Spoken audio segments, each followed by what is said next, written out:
आज हम आगे करते हैं electric potential energy. Electric potential energy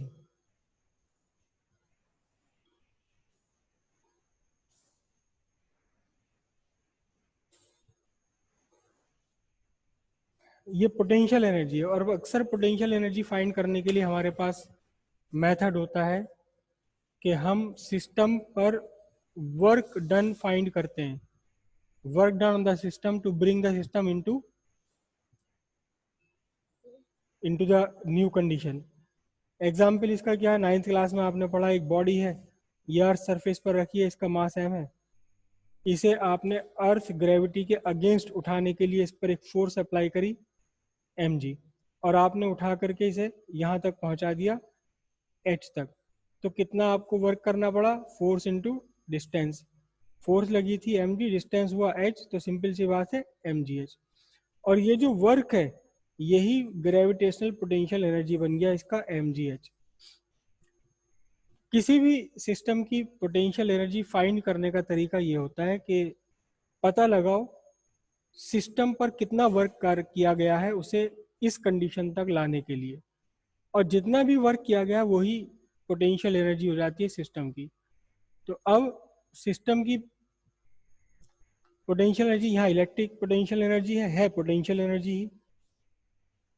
एक इलेक्ट्रिक फील्ड है, इलेक्ट्रिक फील्ड में एक पॉइंट है P, और इस पॉइंट P पर एक चार्ज रखा है +Q।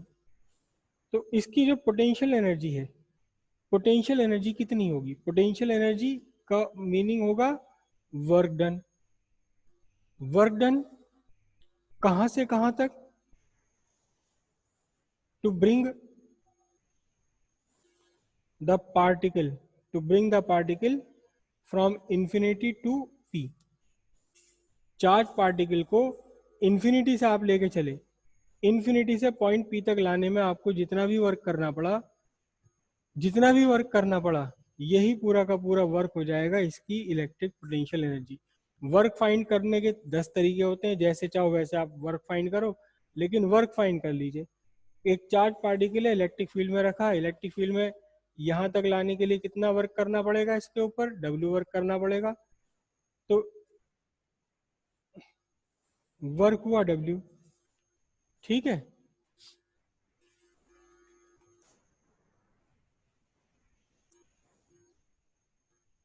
वर्क हुआ W, तो यही वर्क इलेक्ट्रिक पोटेंशियल एनर्जी होगा। तो W कितना करना पड़ेगा, याद करो इलेक्ट्रिक पोटेंशियल आपने क्या दिया था, electric potential at a point inside electric field is equal to work done for bring unit charge from infinity to that point.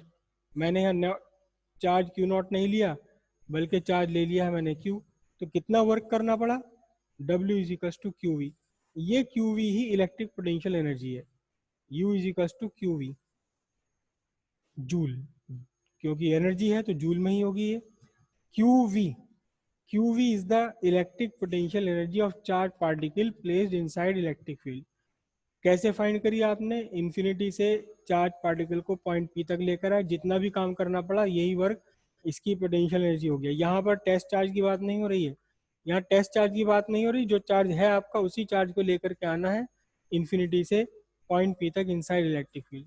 तो फिर जितनी भी आपको वर्क करना पड़ा ये इसकी इलेक्ट्रिक पोटेंशियल एनर्जी हो गई। एक तो ये फॉर्मूला यूज होता है, कई जगह यूज होता है, electric potential energy Q into V। और एक इलेक्ट्रिक पोटेंशियल एनर्जी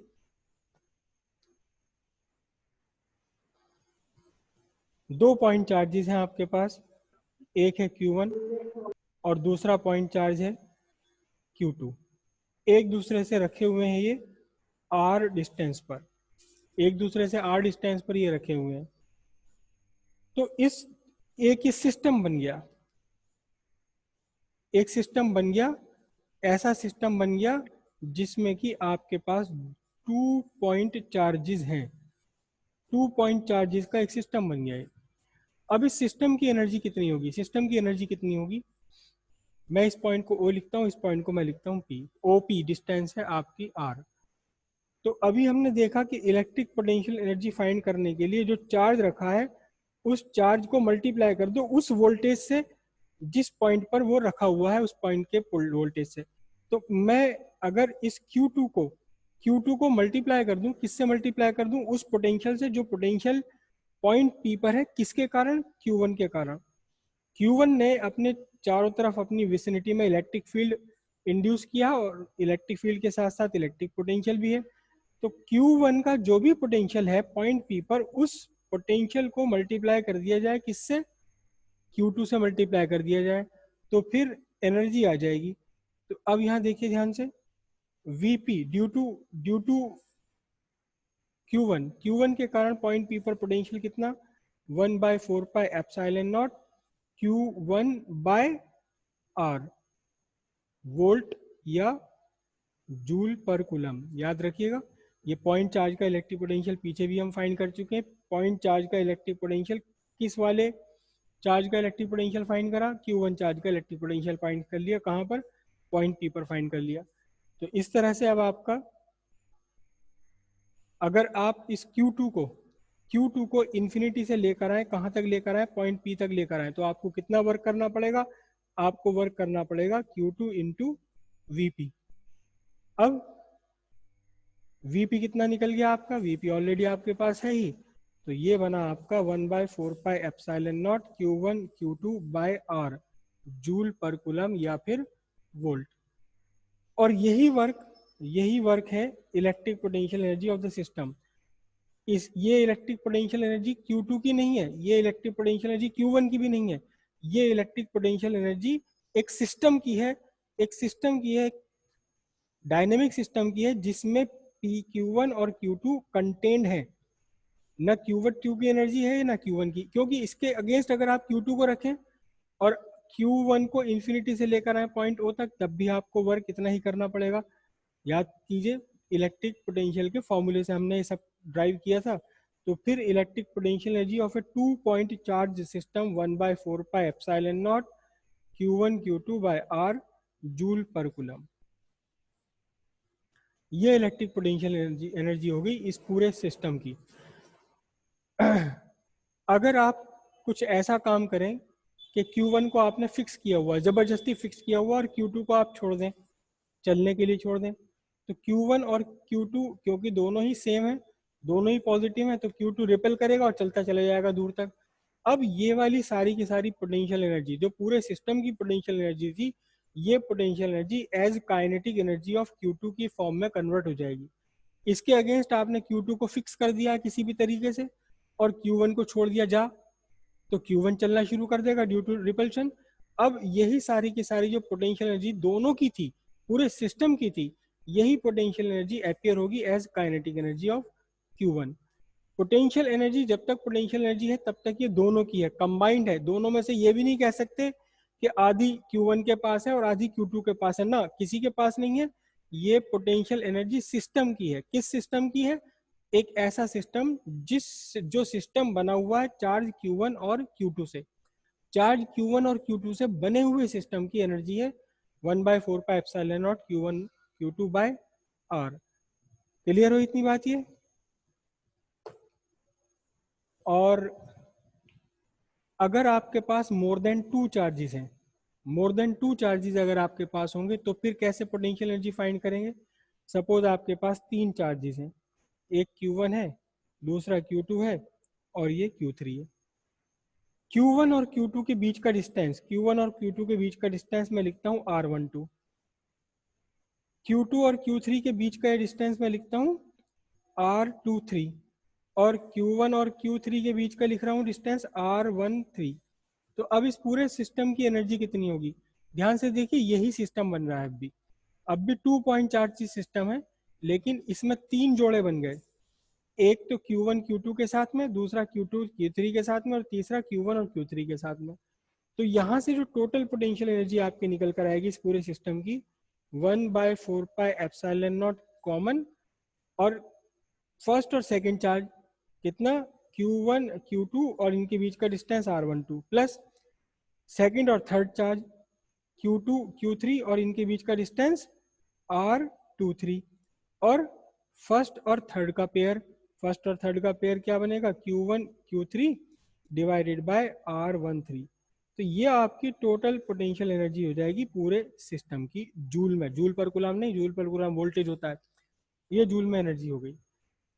फॉर्मूला यही का यही है, दो दो चार पार्टिकल लेते चले जाओ। अगर आपके पास यहाँ चार पार्टिकल हो गए तो चार पार्टिकल के फिर कई सारे कॉम्बिनेशन बन जाएंगे।